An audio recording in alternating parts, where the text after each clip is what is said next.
Hello dear student, welcome to Exampur. मैं दीपिका आप सभी का स्वागत करती हूं आपके अपने परिवार हरियाणा एग्जाम्स बाय एग्जामपुर में। डियर फ्रेंड्स, आज के इस छोटे से सेशन में हम कुछ चीजें सीखने वाले हैं, तो सभी बच्चे ध्यान से सुनना, ठीक है। आज हम सीखने वाले हैं यहाँ पर अल्फाबेट की प्लेस वैल्यू। तो इसमें हमें कुछ भी रटना नहीं है, हमें सिंपली समझना है। अल्फाबेट की प्लेस वैल्यू मैं सबसे पहले आपको बता देती हूँ। आपके रीजनिंग के 3 से 4 टॉपिक ऐसे रहते हैं जिसमें आपकी अल्फाबेट की प्लेस वैल्यू को यूज करना होता है, यानी कि अल्फाबेट हम लेते हैं ए से जेड तक, टोटल होते हैं 26, ठीक है। तो कौन सा अल्फाबेट किस नंबर पर आता है ये हमारे लिए इंपॉर्टेंट है, तो इसमें हमें रटना नहीं है, बहुत स्टूडेंट को प्रॉब्लम होती है। तो हमें आज की क्लास में हम इसमें सीखेंगे कि कौन सा अल्फाबेट किस प्लेस पर आएगा। तो जैसे मैं बताती हूँ सभी बच्चे उसको ध्यान से सुनना, आपको सारे अल्फाबेट की प्लेस वैल्यू अपने आप याद हो जाएगी, ठीक है। तो सबसे पहली चीज तो आप ये ध्यान रखिए,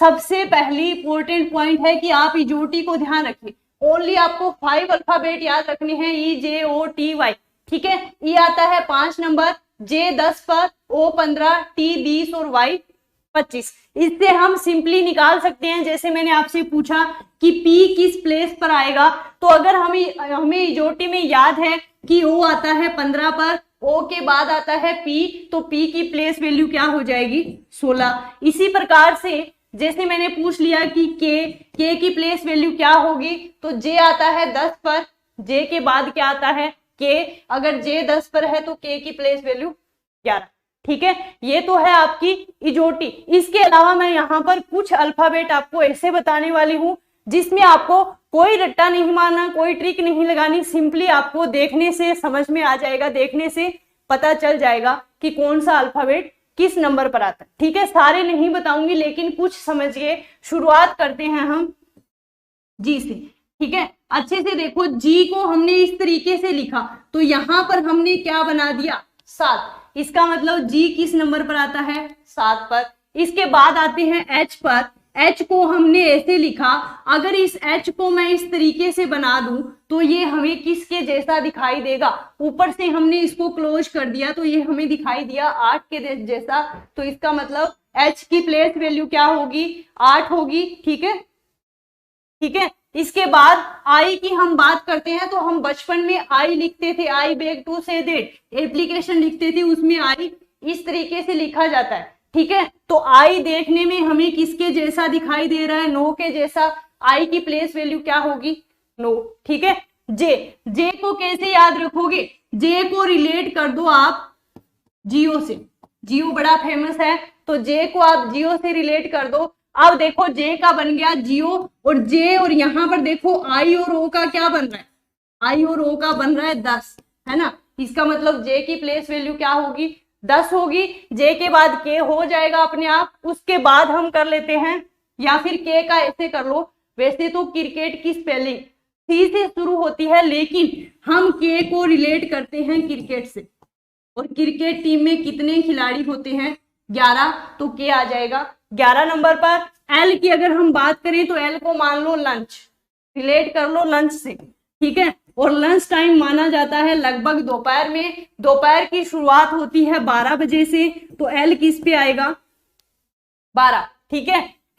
एम को कैसे याद रखोगे, एम को हमने ऐसे लिखा तो ये देखने से उल्टा 3 जैसा दिखाई दे रहा है, ठीक है। इसको अगर उल्टा 3 जैसा हमें दिखाई दे रहा है, इसको मैं सीधा कर लूं तो 3 पर सभी को पता है सी आता है, ठीक है। तो इसमें क्या होगा, आगे 1 लगा दो, एम बन गया 13।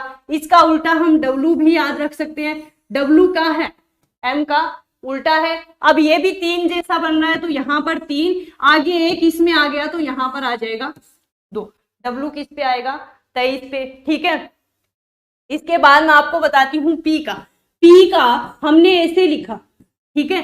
अगर मैं उसको उल्टा कर दूं, ठीक है, तो ये कैसा दिखेगा ऐसा, क्या बन गया पी का 6 बन रहा है, और 6 के आगे 1 लगेगा तो पी आ जाएगा 16 पर, ठीक है।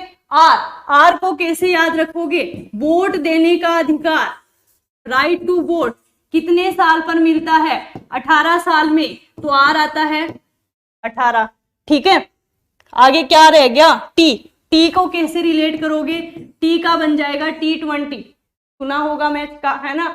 T20 हो जाएगा। उसके बाद U आप याद रख लेना, V, ये मैंने इस तरीके से बनाया, ये किसके जैसा दिख रहा है, V के जैसा दिख रहा है, लेकिन उंगली कितनी है, 2, तो अकेले 2 पर तो V नहीं आएगा, इसलिए 2 बार 2 2 लिख दो, तो 22 पर क्या आ जाएगा, V।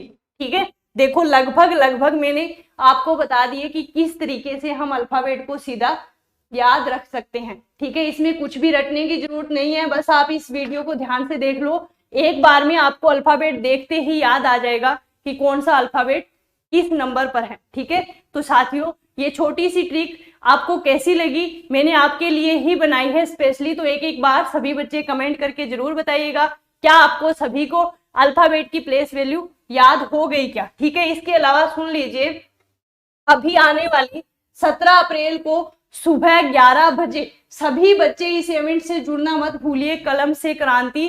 ठीक है, जलेगी जीत की मसाल क्या है, जानने के लिए सभी बच्चे 17 अप्रैल रविवार सुबह 11 बजे जरूर जुड़िएगा। और अगर आप हरियाणा सीईटी की तैयारी करते हैं तो सभी स्टूडेंट ज्वाइन कीजिए हरियाणा सीईटी के लिए एकलव्य बैच, जितना जल्दी हो उसके ज्वाइन कर लीजिए, क्योंकि आपकी क्लासेज इसमें शुरू हो चुकी है। ठीक है, तो चलिए इस सेशन में इतना ही। आपको ये छोटा सा सेशन कैसा लगा कमेंट करके जरूर बताना, ज्यादा से ज्यादा लाइक कर देना। ऐसी ही और जानकारी के लिए आप सभी सब्सक्राइब कीजिए हरियाणा एग्जाम्स बाय एग्जामपुर को। ठीक है, तो चलिए फ्रेंड्स, आज के सेशन में इतना ही।